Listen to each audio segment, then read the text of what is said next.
Bonjour tout le monde.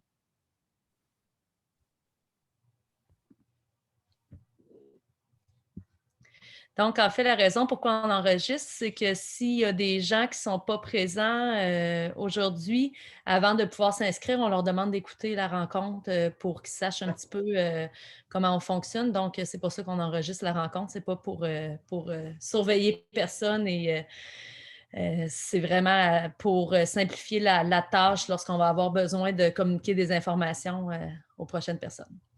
Donc, bonjour à tous. Pour ceux qui viennent de se joindre, si c'est possible d'écrire votre nom complet sur votre image, ceux qui sont capables de le changer. Sinon, seulement de nous mentionner votre nom à la fin de la rencontre parce qu'on prend les présences pour s'assurer que les gens qui s'inscrivent auront participé à la rencontre. Donc, bonjour à tout le monde et bienvenue à la rencontre pour les futurs nouveaux membres au club BMX QSA. Donc, je m'appelle Maggie, je suis la présidente du club de BMX. C'est ma troisième saison au sein du club. Il y a Cindy qui est là aussi. Cindy qui fait des coucous avec sa main. Donc, Cindy, c'est la vice-présidente. Cindy, ça fait-tu 3 ans que tu es vice-présidente? Depuis le début, hein? Ben, ça fait 3 ans que je suis sur le CA. C'est ma deuxième année. Ça fait 4 ans que je suis sur le CA, puis c'est ma deuxième année comme vice-présidente. Super. Donc, on a aussi Mélissa qui est là. Donc, Mélissa, tu veux juste faire un bonjour. Donc, Mélissa, en fait, Cindy est pilote aussi au sein du club et maman aussi dans le club. Même chose pour Mélissa. Donc, elle roule au sein du club depuis plusieurs années quand même. Puis, son fils William fait aussi partie du club. Ensuite, il y a Emmanuel. Donc, Emmanuel qui fait partie du CA, ça fait 3 ans, toi aussi. Donc, Emmanuel qui a 2 enfants qui roulent dans le club. Et finalement, il y a Alison.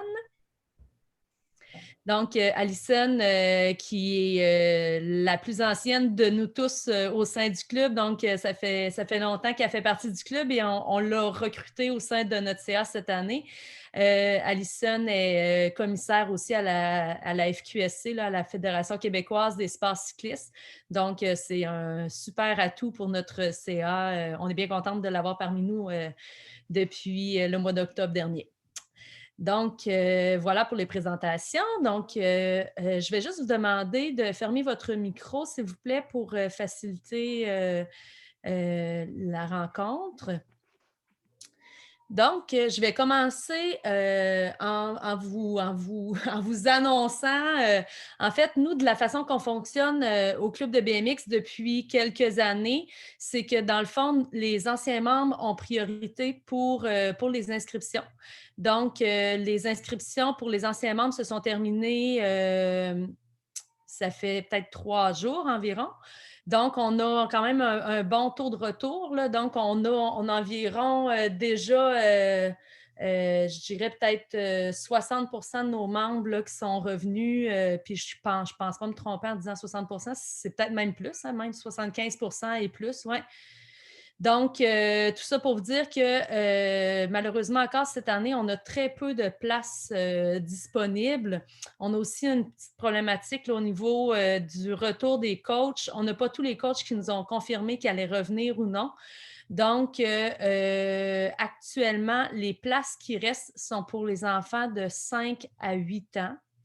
Les enfants de 9 ans et plus et les adultes, on ne vous dit pas qu'il n'y aura pas de place, là. On ne peut pas vous promettre qu'il va y avoir de la place.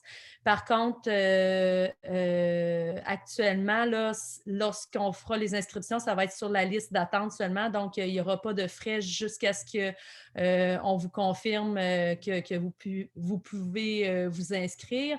Donc, nous, de la façon qu'on va fonctionner, on va vraiment y aller avec les premières personnes sur la liste d'attente, puis on va descendre selon le nombre de places disponibles.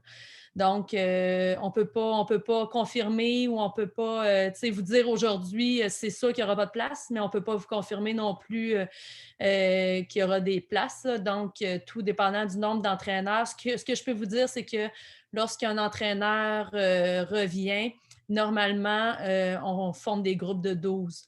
Donc, si un entraîneur nous disait qu'il revient, à ce moment-là, on pourrait ouvrir 12 nouvelles places là, pour les 9 à 10 ans, mais on ne peut pas vous garantir aujourd'hui qu'il va y avoir de la place. Donc, en sachant ça, si vous voulez dire ah ben moi je me bats pas entre guillemets puis tu sais on va attendre l'an prochain, ben ce serait bien correct. Vous pouvez quitter la rencontre, c'est vraiment à votre guise. Puis si vous décidez de poursuivre dans le fond, puis de vous inscrire sur la liste d'attente, puis que vous avez quitté. Ben, à ce moment-là, lorsqu'on va vous ouvrir une place, là, il va juste falloir écouter la rencontre avant de pouvoir procéder à l'inscription. Donc, voilà, je suis vraiment désolée de vous annoncer ça aujourd'hui. On a eu une rencontre avec nos membres du CA hier, puis on a appris la nouvelle hier soir. Donc, c'est toujours le fun de voir que nos membres aiment le sport et reviennent, mais c'est toujours déchirant de penser qu'on ne peut pas l'offrir à d'autres nouvelles personnes. Donc, on va se croiser les doigts qu'on soit capable d'ouvrir des nouveaux groupes éventuellement.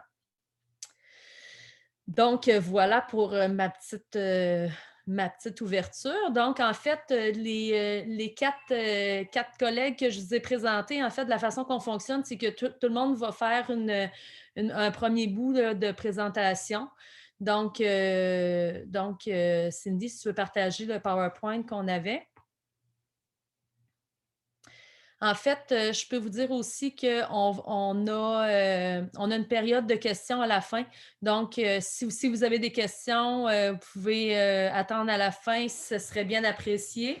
Puis, dans le fond, là, après ça, nous, si vous avez d'autres questions puis vous voulez rester, là, on peut rester branché sur le Zoom à la fin de la rencontre sans problème.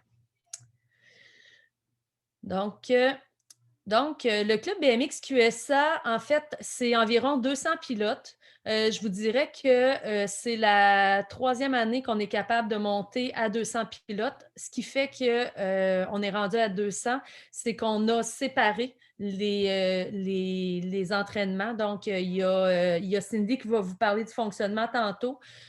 Donc, c'est sûr que de séparer les jeunes de 5 à 8 ans et les 9 ans et plus, ça nous a permis d'avoir beaucoup plus de membres au sein du club. Donc, on a plus de 85 familles impliquées dans le club. Donc, pourquoi on dit impliquées? C'est qu'au club de BMX QSA, en fait, c'est 100% géré par des bénévoles. Donc, les entraîneurs sont les seuls salariés au sein du club. Tout ce qui est conseil d'administration, c'est 100% bénévole. Donc, nous, on demande aux familles aussi de faire du bénévolat là, au sein du club. Donc, pour vous donner une petite idée, l'an passé, ce qu'on demandait aux familles qui sont là 2 fois par semaine, c'est environ 18 heures d'implication. Et pour les familles qui sont là 1 fois par semaine, c'est 12 heures d'implication. Donc, exemple, une famille qui aurait 4 membres de sa famille qui fait partie du club, c'est pas 4 fois 18, là, c'est 1 fois 18 heures seulement qui vous serait demandé. Ce qu'on demande, en fait, des exemples, ça peut être s'occuper d'être secouriste si vous avez vos cartes de secouriste, s'occuper, exemple, d'être flagman. Donc, lorsqu'il y a une chute sur la piste à ce moment-là, il y a 3 ou 4 flagman qui sont là durant les entraînements pour signaler les chutes. Donc, c'est quelque chose qui peut être fait. Ensuite, on a toujours une corvée à l'ouverture de la piste, une corvée à la fermeture aussi. Si la COVID nous quitte et nous permet de faire un gala de fin d'année, il y a possibilité de faire l'implication au gala de fin d'année aussi. Donc, il y a vraiment plusieurs possibilités. En fait, aussi, nous, cette année, au club de BMX QSA, on va avoir une Coupe Québec. Donc, c'est les gens de partout dans la province qui viennent à notre piste. Donc, ça va être à la 2e fin de semaine de septembre. Donc, c'est possible de faire du bénévolat lors de ces courses-là aussi, là. Donc, il y a quand même plusieurs options là, pour faire le bénévolat. Dans le fond, nous, on demande un certain engagement, là, donc on demande en début de saison à toutes les familles de nous faire un chèque. Donc, c'est 150 pour les familles qui sont là 2 fois semaine et 100 pour les familles qui sont là 1 fois semaine. Et c'est un chèque post-daté. Donc, à la fin de la saison, les familles qui n'auront pas atteint leurs heures demandées, à ce moment-là, nous, les chèques seront encaissés. Sinon, les autres, les chèques seront détruits. Dans le fond, pourquoi on demande ça? C'est vraiment, c'est pas je vous donne un chèque puis je suis libérée de mes heures. Là. C'est vraiment une preuve d'engagement, dans le fond, auprès du club. Là. C'est vraiment une preuve pour nous que vous comprenez bien le fonctionnement puis que vous êtes prêts à vous impliquer au sein de notre club dans le bénévolat. Donc, ensuite, on a environ 15 entraîneurs cette année. C'est pas ça, malheureusement. Donc, je ne sais pas le nombre d'entraîneurs cette année. L'an passé, c'est environ une quinzaine d'entraîneurs et assistants-entraîneurs au sein du club. Ensuite, une piste fraîchement refaite avec un départ à 8 coureurs. Donc, certaines pistes sont plutôt avec un départ à 4 coureurs. Nous, la piste, c'est une piste de niveau national. Donc, c'est une piste avec un départ à 8 coureurs. Donc, lorsque les jeunes partent au départ, la gate de départ qu'on appelle tombe et c'est les 8 jeunes qui partent en même temps, jeunes et moins jeunes. Je parle des jeunes, mais pour les adultes, c'est la même chose. On a fait des travaux sur la piste l'an passé et cette année, il va y avoir d'autres travaux. En fait, là, on aura une nouvelle gate de départ. Donc, c'est des travaux qui vont être faits à la fin du mois d'avril et début du mois de mai. Donc, voilà. Ensuite, cette année, on a un gros CA. On est chanceux. Donc, 12 membres bénévoles qui forment le conseil d'administration. Tu peux changer, Cindy. Donc, je passe la parole à Alison. Oui, donc avec le BMX vient un équipement qui est nécessaire pour la pratique du sport. Vous remarquerez là, sur la diapositive qui est devant vous qu'il y a, il y a des équipements obligatoires qui sont identifiés avec un astérix et des équipements également qui sont pas obligatoires mais qui sont recommandés malgré tout. Je vais commencer là, des pieds à la tête. Non, excusez-moi, c'est pas vrai, les diapositives sont dans l'autre ordre. Donc, si on regarde le coureur qui est devant, si je ne me trompe pas, c'est Liam de son prénom. Noah. Noah, j'ai mélange tout le temps, ils ne sont pas pareils du tout. Donc, Noah représente quand même très bien là, l'équipement. Il y a vraiment même tous les équipements qui sont indiqués sur la diapositive, en passant par le plastron, les protège-coudes. Je devine aussi les protège-genoux sous les pantalons. Donc, c'est vraiment l'équipement là, le plus complet là, qu'il pourrait y avoir. Tu peux avancer à la prochaine diapo. Donc, au niveau des pantalons, donc ici, là, ce qui est indiqué, les images qui sont là, c'est vraiment pour tout ce qui est en temps de compétition. Lors des entraînements, on va tolérer que ce ne soit pas le matériel qui est décrit là, qui est identifié là, par les images. Donc, au niveau des pantalons, par contre, ça reste quand même obligatoire que ce soit des pantalons longs. Si vous décidez d'avoir des pantalons courts, il va être obligatoire également que ce soit autant en entraînement que pendant les compétitions. Si vous avez des pantalons courts, il faudra qu'il y ait une protection du genou au tibia, à la fin du tibia, qui va protéger. Puis il faut que ce soit une protection rigide. Donc, on a certaines protections qui existent qui s'appellent des G-Form, qui sont, dans le fond, des pads de gel. Puis c'est vraiment comme un élastique qu'on enfile autour des membres du corps là, à protéger. Puis ça, ce ne serait pas toléré en pantalon court. Les pantalons qui sont obligatoires pour les compétitions, il faut vraiment que ce soit des pantalons qui sont faits dans un matériau résistant et qui sont conçus pour le vélo de montagne, le BMX ou le motocross. Et ils doivent également être un peu plus serrés à la cheville. Donc, on comprend que c'est du vélo. Si on a un pantalon qui est ample au niveau de la cheville, ça pourrait faire des beaux dégâts au niveau de la chaîne, puis des belles chutes également pour les coureurs. Puis on essaie d'éviter ça. Ensuite, au niveau des chandails, encore une fois, autant en temps de compétition qu'en temps d'entraînement, il faut que ce soit un chandail long. Cette fois-ci, il n'y a pas d'exception, contrairement au pantalon. Pendant les compétitions, il faut que ce soit, encore une fois, un chandail fait de matériaux résistants pour le motocross, le vélo de montagne ou le BMX.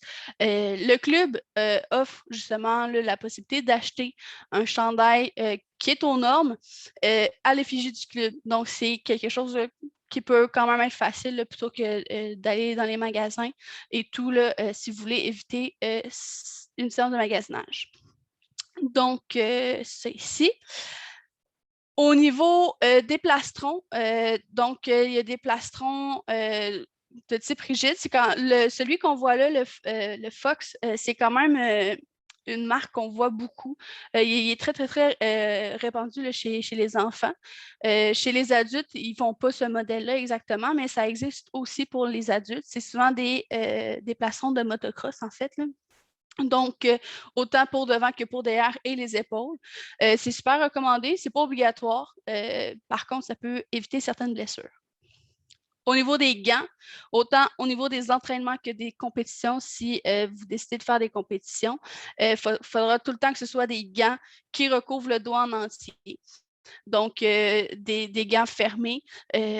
C'est donc, tu sais, les gants qu'on voit là en vélo de route, par exemple, qui sont à la moitié des doigts, ça, c'est pas toléré. Donc, il faut vraiment que ce soit des gants fermés. Encore une fois, là, au niveau des protèges genoux, c'est encore une fois là, une recommandation, pas obligatoire, mais franchement, des chutes, c'est souvent les genoux qui cognent en premier en BMX, puis ça fait vraiment pas de tort d'avoir des protèges genoux. Encore une fois, comme pour les protèges tibias, je parlais tantôt, il y a des G-form qui existent. C'est moins recommandé parce que le problème avec ça, c'est que ça frotte puis ça crée des brûlures dues au frottement. Donc, c'est pour ça, en fait, que c'est moins recommandé. Mais vous pouvez quand même aller vers ça si vous le désirez. Donc, c'est possible. Au niveau des souliers, c'est recommandé d'avoir des espadrilles à semelle plate. Donc là, ici, on a une marque en particulier qui a vraiment une semelle super résistante. Ça s'appelle des 510, si jamais il y en a qui veulent prendre la marque en note. Donc, c'est vraiment des souliers qui sont conçus pour le BMX et le vélo de montagne. C'est des super bons souliers. Par contre, si on veut, si on commence, là, on peut commencer avec la base aussi au niveau des souliers. On n'est pas obligé nécessairement d'aller investir la centaine de dollars ou plus que ces souliers-là coûtent. Donc, ce qu'on voit souvent, c'est des Vans, des types de souliers Vans, que ce soit la marque ou des similaires, là. Mais on voit aussi des gens qui sont en souliers de course. C'est vraiment selon le confort du pilote dans ce cas-ci, mais on reste vraiment dans le soulier complètement fermé. Dans le soulier, vient aussi des chaussettes. Sachez que des chaussettes qui recouvrent la cheville sont obligatoires également pour éviter les blessures à ce niveau-là. Donc, c'est super important. Prochaine. Je veux juste dire, Alison, une seconde, excuse-moi, ouais. Par rapport aux chaussettes et par rapport aux pantalons aussi. Ce qu'il faut savoir, c'est que souvent, des pédales de BMX sont des pédales qui ont comme des espèces de petits... Oui, tu me donnes mes... Donc, moi, j'ai un enfant qui a eu un coup de pédale sur le tibia. Il m'avait négocié de ne pas mettre ses pads et je vous confirme que ça a été la dernière fois parce qu'il s'est ramassé avec 6 points de suture sur le tibia. Donc, c'est pas, tu sais, Alison disait tantôt que ce n'était pas obligatoire au niveau des pads, mais c'est sûr que chaque pièce d'équipement vient protéger l'enfant aussi en cas de chute et vient ajouter au plaisir aussi. Un enfant qui est bien protégé, s'il tombe, il risque d'avoir beaucoup moins, donc avoir plus envie de recommencer aussi, versus un enfant qui est moins bien protégé. Donc, en cas de chute, ben, c'est sûr qu'un enfant qui a une bonne protection aux épaules, exemple, qui tombe, puis que finalement, c'est vraiment le plastron qui vient absorber de la chute versus un jeune qui n'a pas de plastron, ben l'épaule, elle va tomber directement à terre, ça va déchirer le gilet et probablement la peau en dessous aussi, là. Donc, c'est sûr que ce n'est pas tous des pièces d'équipement qui sont obligatoires, mais c'est fortement recommandé en cas de chute. Ouais. C'est sûr que ce n'est pas un sport pour les doux, mettons. C'est pas du ski de fond. Au niveau des casques, là, je vais prendre peut-être un peu plus de temps. Premièrement, les casques, vous comprendrez, c'est probablement la pièce qui est si ce n'est pas la plus importante, c'est une des plus importantes pour le coureur. C'est surtout la pièce qui est obligatoire, peu importe si vous participez seulement qu'aux entraînements ou si vous faites des compétitions. Il y a plusieurs types il y a 3 types de casques. Comme vous voyez à l'avant, donc il y a des casques qui sont conçus pour le BMX. J'ai fait un peu de recherche aujourd'hui, puis encore seulement les Fly Défaut qui sont faits vraiment juste pour le BMX. Ça va être des casques légers puis aérés, ce qui est quand même intéressant pour le BMX, surtout quand on considère que dans le fond, on peut passer plusieurs heures des fois, on peut passer certains moments là, un peu debout à attendre entre des courses ou entre des plateaux d'entraînement. Ce que j'ai vu pour avoir recherché un peu dans les commerces autour de Québec, donc j'ai recherché Mathieu Performance, ADM Sport, Performance Bégin, qui sont pas mal les 3 où est-ce qu'on va aller chercher notre matériel de BMX en général. Les Fly Défaut, il y en a seulement chez Bégin présentement. Chez Bégin, qui est également un partenaire ici. J'allais nommer mon employeur, mais je vais plutôt dire le BMX QSA, désolé. Donc, si je ne me trompe pas, Maggie, tu pourras me reprendre, mais je pense qu'on a un certain rabais là, si on va chez eux et qu'on mentionne qu'on est affilié au club. Exact. Performance Bégin, en fait, ils ne nous ont pas confirmé le rabais offert aux membres de notre club, mais c'est un partenaire financier là, depuis de nombreuses années. Sont très impliqués là, avec notre club. C'était même avant que j'arrive, fait que ça fait combien de temps? Donc, au niveau de ces casques-là, on parle d'environ 200 $ avec les taxes incluses, mais c'est sûr qu'ils sont peut-être un peu plus limités. Au niveau des casques, ensuite, on a les casques de vélo de montagne et les casques de motocross. Dans les vélos de montagne, on reste dans le léger aéré, mais sont effectivement en général plus dispendieux. Puis les casques de motocross, ils vont être plus lourds, mais c'est souvent ceux qui vont être certifiés DOT, qu'on appelle. Donc, cette certification-là, c'est ce qui permet d'aller sur la route, entre autres. Donc, c'est sûr que la protection peut être, puis la coque est aussi plus solide, peut-être. Donc, ça peut être intéressant quand même.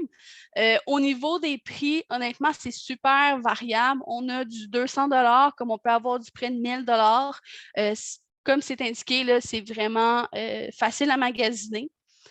Il faut savoir qu'au niveau des casques, c'est obligatoire que ce soit des casques monocoques. Qu'est-ce que ça veut dire, monocoque? En fait, vous voyez le casque, il y a ce qui protège la tête, puis il y a aussi une mâchoire et un protège-mâchoire et une visière. Donc, il faut que tout ce qui est protège-mâchoire et casque soit en un seul morceau. Il y a des casques qui se font. Souvent, justement, c'est les modèles d'entrée de gamme dans les vélos de montagne qui sont comme ça, ou un peu aussi les casques de motocross. Mais on voit des modèles de casques qui vont avoir le protège-mâchoire qui se retire. Donc, ce n'est pas quelque chose qui est autorisé en BMX, tout simplement parce que, étonnamment, à part les genoux, c'est souvent le menton aussi qui touche à terre en premier quand on tombe. Et le but, c'est de protéger la mâchoire, protéger les dents et tout, puis éviter aussi que la tête retourne trop par en arrière ou aille trop par en avant, là, dépendant de l'angle de la chute. Puis avec un protège-mâchoire qui peut se retirer, des fois, il peut avoir des lousses, elle peut tomber, ça peut créer plus de blessures, puis c'est vraiment ce qu'on veut éviter.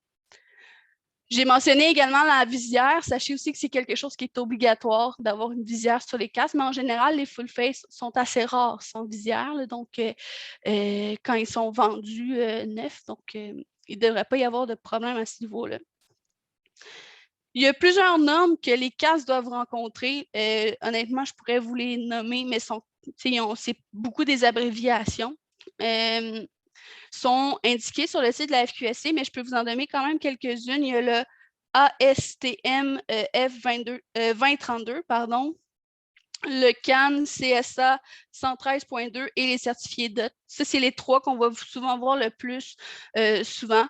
Dans les spécifications des casques qui sont indiquées, ces certifications-là. Puis si vous voulez plus de détails, c'est vraiment sur le site de la FQSC, dans la section règles et règlements. C'est les pages 9 et 10 pour le mentionner. Donc, ça peut être intéressant là, si vous voulez aller vers des marques qui sont moins connues parce que les marques sont très connues. Donc, devant nous, on a justement du Fly, il y a du Fox, il y a POC, il y a 6Ds aussi. Donc, ils sont quand même des casques qu'on voit beaucoup. Puis, en général, ils sont tous certifiés. Là, j'en ai pas vu qu'il n'y avait pas la certification dans les magasins quand je faisais un peu de recherche tantôt là, pour justement vous indiquer s'il y en avait à éviter. Puis, si jamais parmi vous, il y en a qui avaient un enfant inscrit pour le vélo trotteur, sachez que le full face n'est pas obligatoire. Ça peut être simplement un casque de type bol ou vélo de route. Merci, Alison. Est-ce qu'il y en avait qui avaient des questions par rapport à ça avant qu'on passe au prochain sujet? Il y a peut-être juste le micro. Il y a juste les vélos après, je pense. Ah, excuse-moi. Je ne sais pas si sinon j'en parlerai tout de suite, là, mais. Non, j'ai rien, excuse-moi, j'ai rien par rapport au vélo. Fait que tu peux en parler tout de suite. OK, c'est bon. Désolée, j'ai sauté. Au niveau des vélos, donc, si votre enfant a moins de 15 ans, il n'a pas le droit d'avoir des pédales à clip. Sinon, des pédales qu'on appelle flat, là, donc sans clip, c'est vraiment l'idéal, même au-dessus de 15 ans, même en tant qu'adulte. C'est vraiment pas obligatoire là, d'avoir des pédales à clip, même si on a l'âge pour le faire. Ce qui est important de savoir, c'est qu'un frein arrière est obligatoire, que ce soit une gâchette au guidon ou par rétropédalage, comme on voit souvent sur les vélos d'enfants. Il ne faut pas qu'il y ait de garde-chaîne ni de réflecteur dans les roues. C'est des choses qui sont souvent oubliées, puis étonnamment, c'est des choses avec lesquelles certains BMX de course sont vendus automatiquement. Donc, si jamais vous achetez un BMX qui a des réflecteurs ou un garde-chaîne, s'il vous plaît, retirez-les avant de venir sur la piste. Faut que les roues aient entre 20 ou 24 pouces, dépendant de ce que vous courez en tant que coureur ou vos enfants. Donc, 24 pouces, c'est vraiment les gens qui sont inscrits cruiser. Alors, en général, c'est du 20 pouces là, pour les enfants qui va être acheté. Et il faut aussi que, en termes de sécurité, là, je le mentionne quand même, là, mais il faut que le guidon soit vraiment fermé aux 2 extrémités aussi, si jamais vous achetez un vélo qui est usagé. Donc, c'est pas mal ce que j'avais à dire au niveau des vélos. Je vais juste ajouter quelque chose, Alison. On a souvent la question, est-ce qu'on est obligé d'avoir un BMX pour les cours? En fait, le BMX n'est pas, le BMX de course n'est pas obligatoire. Par contre, ce qu'il faut vous dire, c'est que ça ajoute énormément au plaisir de l'enfant et de l'adulte. En fait, un ancien collègue disait souvent de se présenter à des cours de BMX avec un vélo qui n'est pas un BMX de course. C'est comme se présenter à une course à pied avec des bottes de neige d'un pied. Là. Donc, c'est sûr que si votre enfant vient au cours avec un vélo, avec des roues plus larges et tout ça, il va pouvoir faire son cours, il n'y a pas de problème, mais au niveau du plaisir et de la facilité sur la piste, il va y avoir plus d'adhérence et tout ça, donc ce n'est pas toujours l'idéal. Là. Donc, on n'exige pas le BMX de course, ça peut être un BMX de parc, en fait, oui, c'est ça, de parc, mais l'idéal est vraiment un BMX de course. Ça peut... Vas-y. Oui, ça peut également être des vélos comme des vélos de montagne. Par contre, il faut savoir que si c'est un vélo avec une suspension, il faut absolument que la suspension soit barrée sur la piste pour éviter encore une fois des blessures ou des mauvaises manœuvres. Ça amène beaucoup d'instabilité d'avoir une suspension ouverte sur une piste. Donc, comme Maggie l'a dit, c'est toléré, il n'y a pas de problème, mais il y a ces petites choses-là à savoir. Au niveau de la disponibilité des vélos, c'est quand même quelque chose qui est une problématique depuis quelques années parce que je ne sais pas si vous savez, mais il y a une pandémie, malheureusement. Et les vélos sont une denrée rare. C'est vraiment un sport, le sport cycliste en général, là, vraiment, c'est vraiment quelque chose qui a été affecté parce qu'il y a une très, très, très forte demande. Chez Bégin, il y a un peu moins de 10 vélos disponibles, des vélos neufs. Dans le fond, c'est des vélos qui n'avaient pas reçu l'année passée, qui reçoivent cette année. Il y a à peu près un vélo par grandeur, sauf du cruiser, si je me souviens bien. Alors, c'est peut-être une option pour vous là, si c'est possible d'aller vers le neuf et si vous réussissez à avoir une place. Mais par contre, sachez que ça risque de partir malheureusement très vite. Ce qu'on pourrait dire aussi, c'est qu'il existe sur Facebook des groupes de vente de vélos usagés. C'est sûr que ça se vend quand même assez rapidement, là, mais il existe des groupes de vente de vélos à QSA, mais aussi partout à travers le Québec. Là. Donc, les gens de Trois-Rivières, de Gatineau et tout ça peuvent les publier sur cette page-là. Donc, ça peut être intéressant aussi là, de joindre à ces groupes-là à ce moment-là pour essayer de trouver un vélo usagé. Exact. Ça faisait le tour là, pour moi, à moins que j'ai oublié quelque chose, mais je pense que tout est beau. Bon, ça va être à mon tour. Dans le fond, moi, ce que je veux vous parler, voilà. Je vais vous parler ce soir du fonctionnement des entraînements. Ça fonctionne maintenant depuis 3 ans de la même façon, ce qui nous a permis d'augmenter notre nombre de pilotes sur la piste. En fait, il y a 2 plages horaires d'entraînement. L'entraînement se fait sur 2 soirs, mardi, jeudi. Puis il y a un groupe qui est à 6 heures et l'autre groupe était à 7h30. Donc, les enfants de 5 à 8 ans et leurs parents qui sont pilotes s'entraînent à 6 heures. Puis pour les 9 ans et plus, ainsi que leurs parents, c'est à 19h30. Puis il n'y a pas possibilité de faire d'échange parce que vous avez un enfant qui est dans le premier plateau, dans le premier entraînement, puis dans le deuxième entraînement. On est vraiment dans le respect des âges pour que la piste soit vraiment plus fonctionnelle, puis pour que ça soit mieux réparti au niveau des pilotes. Les entraînements durent toujours 1h15. C'est séparé en 3 plateaux d'activité, d'exercice d'environ 25 minutes chacun. Ensuite, 20-25 minutes. Ensuite, dans le fond, ce qu'on va travailler dans ces différents entraînements-là, c'est qu'il va y avoir vraiment des activités qui vont être ciblées par plateau d'entraînement. Donc, il va y avoir des parties qui vont être sur la piste. Des fois, ça va être hors piste. Des fois, même, ça va être toute la piste en entier. Donc, c'est l'entraîneur qui va expliquer au pilote. Excusez-moi, il y a quelqu'un qui se connecte. C'est l'entraîneur qui va expliquer au pilote à quel endroit ils doivent aller, puis ce qu'ils vont avoir à faire comme entraînement pour les différents plateaux. À plusieurs moments dans le mois, on va ouvrir la piste complète. On va faire l'équivalent des pratiques de course complète.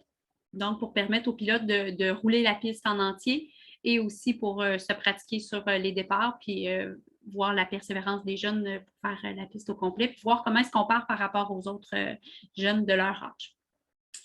Si votre enfant est inscrit qu'il a moins de 12 ans, un parent doit obligatoirement rester sur place tout au long de l'entraînement. S'il a 13 ans, 12 ans et plus, ben, on vous permet de quitter, là, mais on veut toujours avoir un parent sur place. Là, et idéalement, vous restez quand même sur place, même si vous avez un adolescent. Mais c'est obligatoire pour les 12 ans et moins. Puis, on a aussi une autre offre qui est offerte, une offre offerte, ça va bien, qui est offerte à nos pilotes. C'est le mercredi soir de 18h30 à 20h. Ça s'appelle le Mercredi Gate. Les pilotes qui vont venir à cet entraînement-là, qui est facultatif, puis qui est ouvert à tous les pilotes, que ce soit les jeunes qui sont inscrits à un soir ou 2 soirs semaine, peuvent venir au Gate sans aucun problème. Je m'excuse, je vais vous demander de fermer votre micro, s'il vous plaît. Non, je t'écoute. J'aimerais ça que tu regardes ça, parce que je... OK, bien. Je m'excuse, est-ce que vous pouvez fermer votre micro? Merci. Alors, le Mercredi Gate, 18h30 à 20h. Là, vraiment, on va travailler au niveau de la technique de départ. Il va y avoir 1 ou 2 entraîneurs sur place. Il y a quelqu'un qui opère la grille de départ. Puis, vraiment, c'est là qu'on va aller peaufiner tout ce qui est vraiment la première ligne de la piste, puis nos départs. Les coachs vont être là pour donner des conseils, pour travailler la motion de départ, puis pour donner vraiment des indications au niveau de la posture du pilote pour être certain que ça se passe bien, puis améliorer le départ. On sait que c'est une des parties les plus importantes lorsque le jeune fera des courses. Meggy en a parlé tout à l'heure. On vous demande d'être là si vous avez un enfant de 12 ans et moins, puis on profite du fait que vous soyez là pour vous permettre de faire votre bénévolat. Donc, on a besoin je vous dirais, environ 5 à 6 parents par entraînement pour s'assurer que tout est sécuritaire sur la piste. Donc, on parlait de flagmen, les personnes qui vont s'assurer d'identifier lorsqu'il y a un coureur qui est tombé sur la piste, secouriste, opérateur de grille de départ. Il y a toutes sortes de postes qui sont demandés. Mais tout ça, vraiment, vous allez être guidé dans le choix de vos bénévolats. Puis c'est à un moment plus tard, ce n'est pas pendant l'inscription que vous avez à gérer le nombre d'heures que vous avez à faire. Ça va être envoyé par la suite. C'est moi qui s'occupe de vous envoyer l'information, puis vous allez pouvoir vous inscrire au niveau de votre bénévolat, qui est obligatoire, cela dit.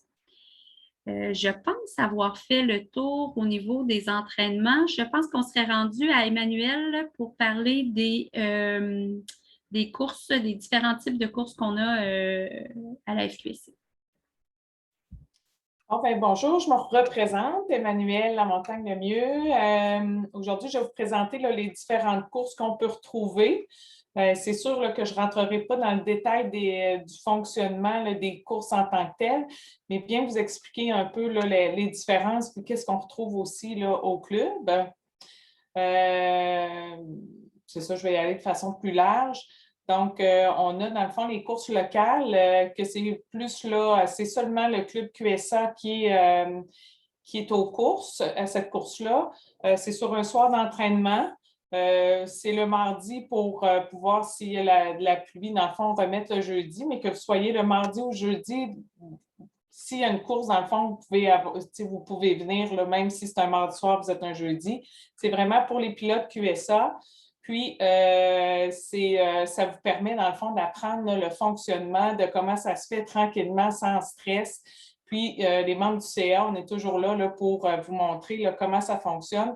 C'est simple, mais il faut juste le savoir pour les départs, comment positionner votre enfant. Mais comme je vous ai dit, une course locale va vraiment servir à apprendre le fonctionnement des courses. Puis, on essaie, dans le fond, dans cette course-là locale, de montrer pour qu'en régional puis en provincial, c'est toujours la même chose, c'est juste qu'il y a plus de pilotes. Les courses régionales, c'est QSA, puis normalement, c'est Beauport qui est avec nous, mais tous les autres clubs sont invités. C'est plus officiel. Pour vous donner une idée, on a à peu près maintenant, depuis 2 ans, on a plus d'une centaine de pilotes lors des régionales. Puis, les provinciales, c'est, dans le fond, on appelle le circuit Coupe Québec, qui, dans le fond, qui se fait sur une fin de semaine. Comme ça commence cette année à Bromont, ça change à chaque année, 6 à 8 fin de semaine, où on a 2 courses par fin de semaine. Puis, il y a un cumulatif à la fin. Cette année, dans le fond, cette année, QSA va avoir les 3 types de courses. Il n'y a aucune obligation de participer, mais c'est sûr que on va vous encourager à venir parce que du BMX de course, c'est comme du hockey ou du soccer. On se pratique pour faire des matchs. Donc, au BMX, les entraînements servent, dans le fond, à faire des courses. Cette année, au Club QSA, on va avoir une course locale. Si vous voulez, je vous donne un peu les dates. Ça va être, disons, je pense que c'est 2 semaines après que les cours ont commencé, qui va être le 31 mai. régional, cette année, il va y avoir une nouveauté qu'on n'a jamais fait. On s'est associé avec 2 autres clubs. Comme je vous disais, normalement, c'est avec Beauport. Là, aujourd'hui, cette année, il va y avoir un circuit qui s'appelle Coupe de la Capitale, qui va être avec Drummondville et Beauport. Donc, ça peut vous permettre d'aller découvrir d'autres pistes aussi. Drummondville, c'est plus une grosse piste.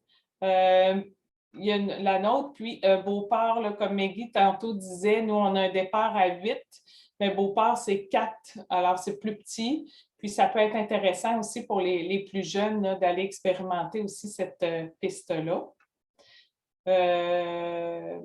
Puis la provinciale, on est chanceux encore cette année, on va accueillir un événement qui, dans le fond, on va clôturer la série Coupe Québec là, au club qui est le 10 et 11 septembre. C'est vraiment familial. Tu sais, c'est vraiment là aussi, dans les courses provinciales, que le sentiment d'appartenance au club, dans le fond, c'est plus là qu'on le vit. Normalement, les clubs se tiennent pas mal ensemble. Parce que c'est vraiment là, familial comme ambiance, que ce soit là, les 3 types de courses, là, mais même quand on va dans le provincial. On peut même aller là, plus élevé, là, mais à la piste, là, on n'aura pas ça, mais on a même, là, on peut aller là, dans du national. Cette année, c'est à Calgary, puis on peut même monter à des courses internationales, là, qui est mondiale aussi. Puis on retrouve même là, des 5 ans dans ces courses-là, là, mais là, ça, c'est un peu trop loin. Les nationales, Emmanuel, il va quand même en avoir cette année. Là. Il y en a une à Drummondville, puis une à Coteau-du-Lac quand même. Là. Donc, c'est proche. C'est quand même pas loin de chez nous. Là. Puis ces nationales-là sont en même temps là, que les provinciales, là, quand on les retrouve là, dans la province. Puis si vous voulez avoir plus l'horaire complet du circuit Coupe Québec, vous pouvez aller là, sur le site de la FQSC là, BMX, puis vous allez pouvoir là, retrouver tout le circuit. Que ce soit local, régional, provincial, il y a toujours à la fin un podium pour les 3, le meilleur de chaque catégorie. Ça peut être une médaille ou un trophée. Vous coursez toujours avec l'âge de l'enfant. Dans le fond, va toujours courser avec les enfants de sa catégorie d'âge. En local, dans le fond, qu'est-ce qui est le fun d'expérimenter ces courses-là, c'est que c'est beaucoup avec leurs amis, dans le fond, avec qui ils font les entraînements. Comme Cindy disait, pendant les entraînements, il y a même des pratiques de pistes complètes. Donc, au local, c'est la même chose exactement. C'est seulement qu'à la fin, ça va être plus officiel, puis il va y avoir là, une médaille là, pour les 3 premiers. Donc, comme je vous ai dit, il y a beaucoup de choses qu'on pourrait dire sur le fonctionnement, que si vous avez des questions, je ne voulais pas y aller spécifique. Stressez-vous pas avec les courses, c'est pour ça qu'on en fait une locale. On commence avec une locale, on va avoir 2 régionales par la suite pendant la saison sur la piste, puis on termine avec une provinciale. Qu'est-ce que je pourrais dire aussi à la fin, c'est que si, dans le fond, vous avez tout l'été pour décider si ça vous intéresse de faire une provinciale, sauf que je vous suggère que, on est chanceux d'en avoir une, puis vous pouvez avoir accès là, sans avoir à acheter de licence là, compétitive. Vous pouvez assister là, gratuitement là, sans avoir cette licence-là là, à cette compétition-là, vu que vous êtes membre là, de notre club. Donc, si vous avez des questions, je suis ouverte à les répondre. Puis, ça vous donne une bonne idée là, des courses qu'on peut vous offrir là, à votre enfant. Puis, quand on commence, ben, on pogne la piqûre. Je peux juste vous dire, là, chacun son cheminement. Il y en a qui arrivent même à 5 ans puis qui tombent tout de suite là, compétitifs puis qui vont sur le provincial. D'autres comme nous qui ne connaissaient pas ça, j'ai fait commencer mes enfants à 5 ans.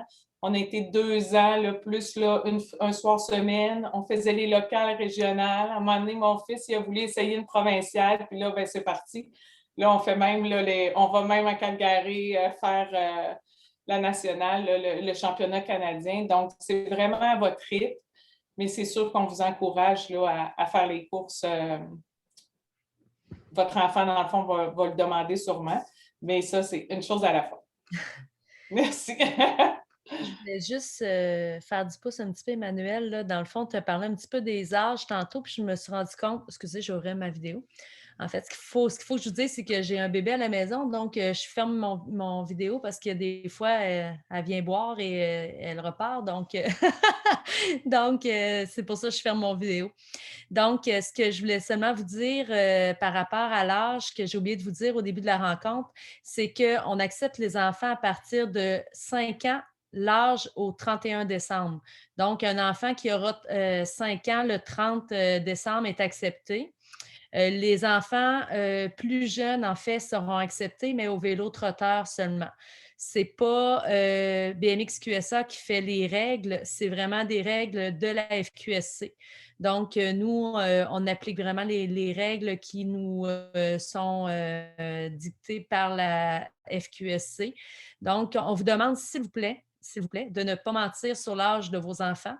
Je le dis parce que ça s'est déjà fait et je vous confirme que des enfants de 4 ans n'ont pas, en fait, ils peuvent être capables de faire la piste, je n'en doute pas. Il y a des enfants qui sont super habiles avec leur vélo. Par contre, ces enfants ils n'ont pas nécessairement la capacité de rester en groupe de 12 pendant 1h15.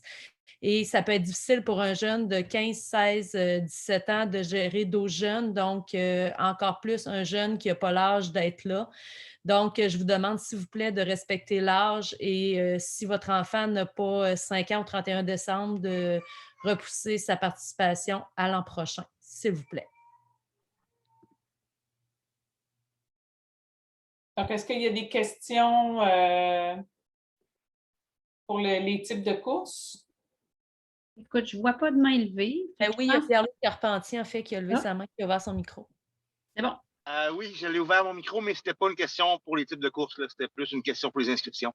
Ah, bien, c'est le prochain point. Fait que normalement, j'espère qu'on va pouvoir y répondre. Sinon, ben, on vous donnera la parole par la suite. Ça marche. Fait qu'on donnera la parole à Mélissa. Oui, bonjour tout le monde. Bon, eh bien, les inscriptions. J'espère que vous êtes attentifs. Je pense que plusieurs attendaient aussi les infos pour les inscriptions. Première chose, en fait, tout se fait sur notre site web. Donc, pas sur la page Facebook, mais bien sur notre site web. Vous avez l'adresse à l'écran, www.bmxqsa.com. Donc, il y a une section avec toutes les informations, en fait, là, sur une bonne partie des informations qui vous ont été données ce soir, autant sur l'équipement que sur les entraînements, l'horaire, les coûts et tout ça. Donc, toute l'information s'y trouve. Puis, il y a une section aussi, là, inscription, qui, bon, naturellement, vise à vous inscrire. Il n'y a rien pour l'instant qui est affiché. Les inscriptions débutent le 27 février à 9 h le matin. Puis je vais revenir là-dessus, mais je m'excuse, j'ai un petit problème d'écran. Parfait. Va falloir quand même, là, les inscriptions, comme je disais, là, ça ouvre à 9 h pile le matin, puis par expérience, ça se remplit quand même assez rapidement. Fait que va falloir être quand même assez près, je vous dirais, là, quand ça va ouvrir. Pour avoir tous les détails, on vous invite à nous écrire là, l'adresse du club qui se trouve également à l'écran, donc clubbmxqsa@gmail.com. Puis, vous allez recevoir un courriel avec tous les détails là, qui vous expliquent la démarche étape par étape là, pour l'inscription. Ensuite, pour avoir accès à la section inscription sur notre site web, vous allez devoir vous créer un compte. On vous conseille d'aller le créer là, avant le début des inscriptions là, parce qu'il faut qu'on vous approuve pour que votre espace client finalement soit créé. Et ça va vous donner accès là, à la page inscription. Je le répète, pour l'instant, même si vous allez sur le site web, vous créez votre compte, on vous approuve, il n'y a aucun article qui est disponible. Tout va être affiché à partir du 27 février, 9 h.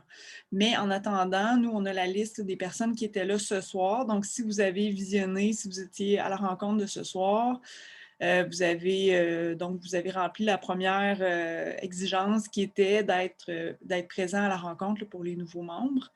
et on va approuver votre demande. Donc, vous allez avoir accès finalement à cette section-là. Puis le jour où les articles vont être disponibles pour l'inscription, mais vous allez déjà avoir accès finalement.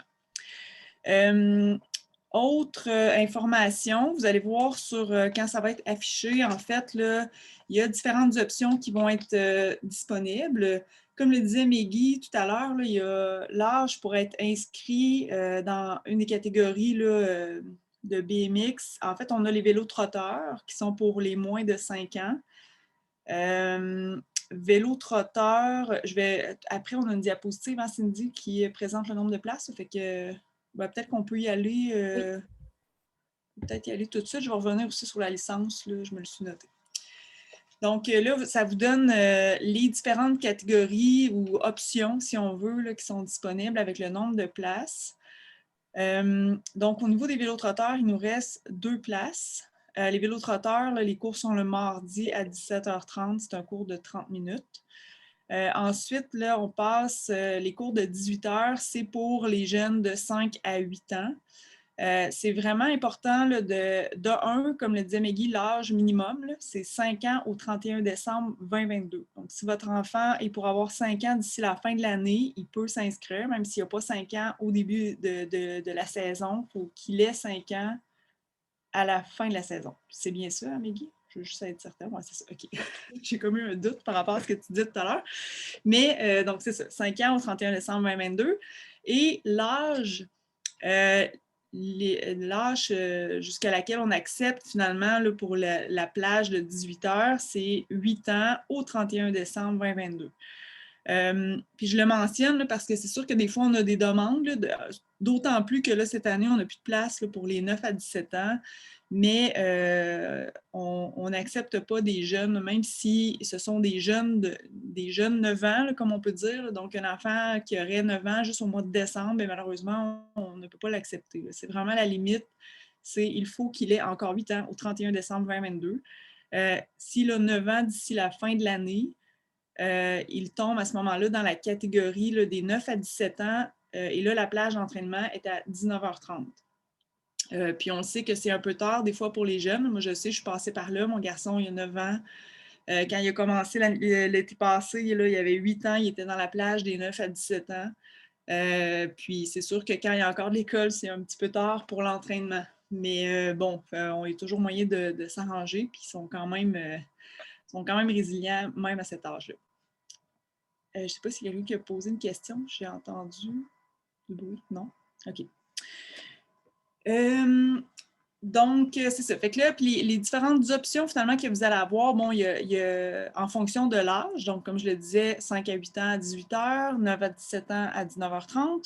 Pour les adultes, généralement, on a les 2 options parce que les adultes vont normalement s'inscrire en même temps que leurs enfants. Donc, les 2 plages sont possibles, mais là, en ce moment, pour les plages, en fait, les adultes, même pour les plages de 18 h et 19h30, c'est complet. On demande aux gens de s'inscrire sur la liste d'attente, puis en fonction du nombre total de pilotes qu'on va avoir, puis des entraîneurs, comme le disait Meggy au début de la rencontre, on va y aller par priorité. Donc, premier inscrit sur la liste d'attente, ça va être la première personne à être contactée s'il y a une place qui se libère. Donc, ça, c'est pour les adultes. Et puis, ben là, finalement, je reviens aux jeunes. Il y a la possibilité, vous allez avoir la possibilité de choisir un soir ou 2 soirs. Donc, c'est clairement indiqué là, sur l'article en question. Là, donc, ça vous indique le soir et la plage. Donc, exemple, moi, je vais prendre 5 à 8 ans. Donc, forcément, c'est 18 h et je vais choisir seulement le mardi ou je vais choisir 2 soirs, mardi et jeudi. On a beaucoup plus de place pour les 2 soirs et on a quand même quelques places là, pour les inscriptions pour juste un soir semaine. Je le répète, si jamais vous préférez avoir une place juste un soir, puis que, bon, quand vous venez pour vous inscrire, finalement, il n'y a plus de place, bien, inscrivez-vous sur la liste d'attente. Même principe que pour les adultes ou pour les jeunes le groupe de 9 à 17 ans. On va y aller aussi par ordre de priorité. Donc, premier qui s'est inscrit sur la liste d'attente et qui a fait la demande va être le premier à être contacté s'il y a des places qui se libèrent. Autre information, en fait, quand vous allez vous inscrire, là, on vous demande quelques informations, dont la date de naissance, le nom du pilote. On vous demande de faire vos choix. Vous avez normalement un rabais si vous inscrivez plus d'un pilote dans une même famille. Vous avez droit à un rabais. Donc, à partir du deuxième pilote, le deuxième pilote a 25 $ de rabais sur son inscription. Le troisième pilote a 40 $ de rabais sur son inscription. Et le quatrième pilote a 50 $ de rabais sur son inscription. Et tous les pilotes subséquents ont aussi un 50 $ de rabais sur l'inscription. Pour faciliter le tout et éviter qu'il y ait des bugs, que ça vous fasse perdre une place, là, si jamais là, finalement il n'y a pas de place ou il y a très peu de place dans la catégorie que vous voulez choisir, on a décidé de ne pas mettre le code promo pour le rabais là, en ce moment sur le site. Donc, inscrivez-vous, vous allez devoir payer la totalité, puis le rabais va vous être remboursé par la suite. Puis généralement, c'est quand même assez rapide le remboursement là, par expérience. Là. Donc, si vous inscrivez plus d'un pilote, vous allez avoir le droit. Nous, on le voit dans le système, puis on va vous recontacter pour vous offrir le rabais auquel vous auriez eu droit normalement. Autre information, bien, les tarifs, en fait, si vous prenez juste un soir semaine, c'est 225 $ par pilote. Si vous prenez 2 soirs semaine, c'est 325 $ par pilote, moins les rabais que j'ai mentionnés tout à l'heure. Ce montant-là n'inclut pas la licence de la FQSC, là, la Fédération québécoise cycliste. Fédération québécoise cycliste. Des sports cyclistes. Des sports cyclistes. Il manquait le S. Merci, Maggie. Trop habituée de dire FQSC. Donc, c'est ça. Ça vous prend une licence. La licence est obligatoire là, pour le club, pour vous permettre de rouler sur la piste. Donc, si vous vous inscrivez au club, vous inscrivez un pilote, au premier entraînement, on va s'assurer que le pilote a sa licence pour des questions d'assurance.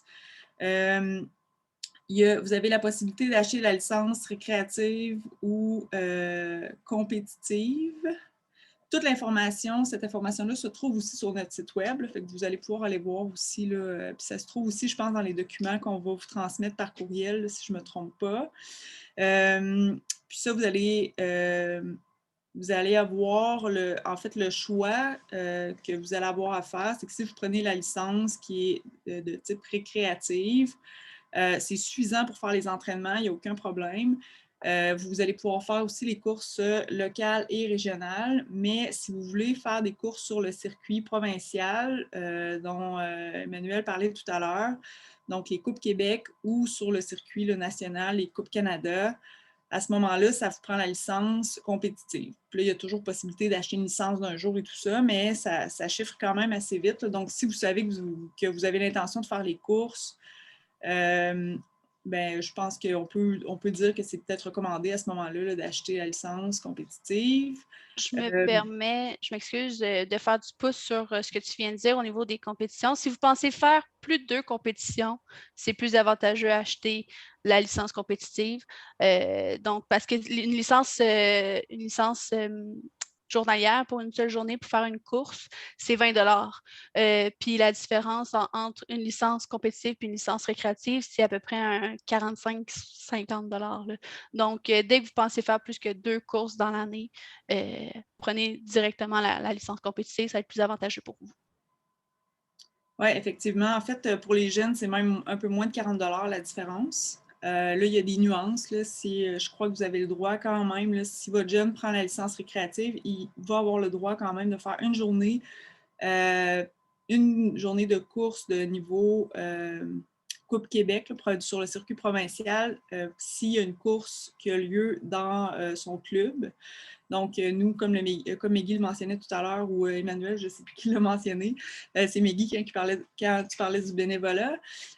Donc, on va avoir une Coupe Québec là, à QSA cette année. Donc, normalement, ça donne l'opportunité aux pilotes du club de courser avec la licence régionale une journée exceptionnellement. Donc, ça, c'est quand même aussi intéressant à savoir. Mais c'est ça, comme si vous avez l'intention de faire plus qu'une ou 2 courses, là, ça commence à valoir la peine d'acheter la licence compétitive. faut dire aussi que la licence, on n'a pas besoin d'avoir acheté la licence pour faire l'inscription au club. Oui, effectivement, c'est ça. Donc, ce n'est pas nécessaire pour faire l'inscription, mais c'est vraiment nécessaire. Il faut que vous ayez payé il faut que vous ayez acheté la licence pour le premier entraînement. Parce que si vous ne l'avez pas, on ne vous permettra pas d'embarquer sur la piste à ce moment-là. Ça, c'est quand même important. Ensuite, je crois que j'ai tout dit ce que j'avais noté. Cindy, est-ce qu'il y avait d'autres choses que tu avais? Ben, en fait, ce que vous devez savoir, c'est que le contenu de la présentation va vous être envoyé par courriel. Dans le fond, là, ce qu'on vous a dit tout à l'heure, ce que Mélissa vous avait dit, c'était d'écrire un courriel au club. Puis si on regarde, là, c'est écrit dans le bas de la dernière page de la diapo.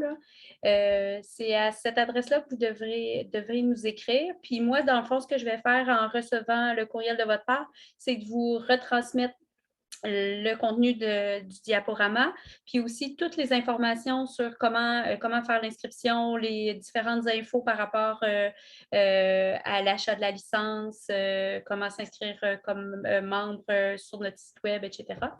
Donc, ça va vous permettre, je pense que ça évite bien des questions, puis c'est sûr qu'on vous a bombardé beaucoup, c'est une heure assez intense, mais je pense qu'on répond pas mal à toutes les questions par ce courriel-là. Fait que normalement, vous devriez avoir pas mal toutes les infos. Puis si vous avez d'autres questions par rapport à quelque chose qu'on n'aurait pas répondu, bien là, on va prendre les questions.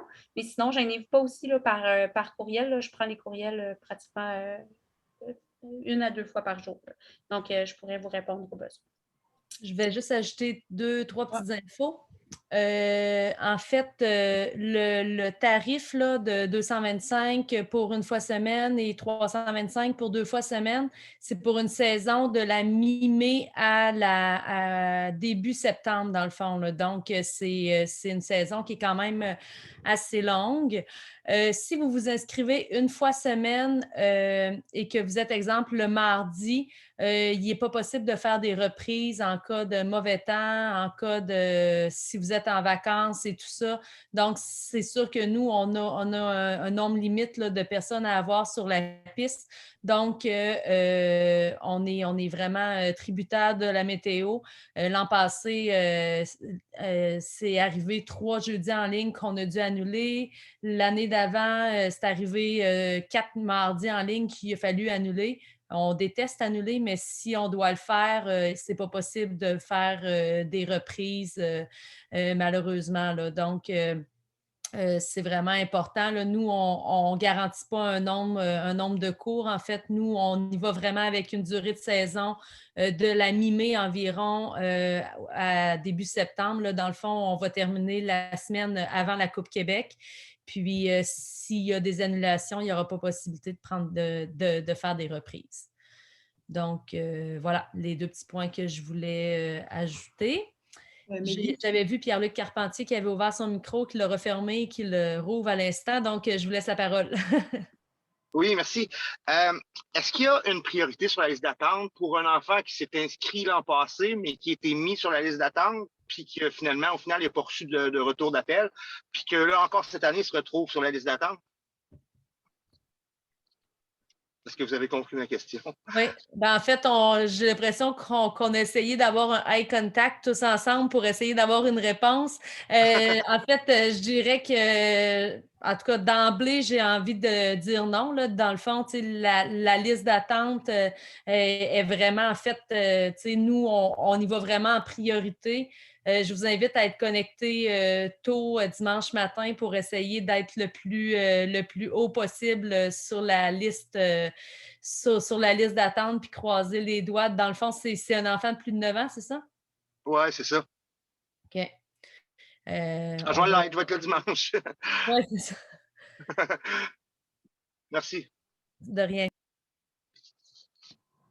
Et Maggie, il y a peut-être juste une petite information. En fait, il y a 2-3 infos que je voulais rajouter, mais tu as parlé du début puis fin de saison. Puis il y a une chose que je n'ai pas mentionnée là, pour côté prérequis. On demande aussi aux jeunes qui sont inscrits là, dans les 5-8 ans. Ce qu'on demande, c'est que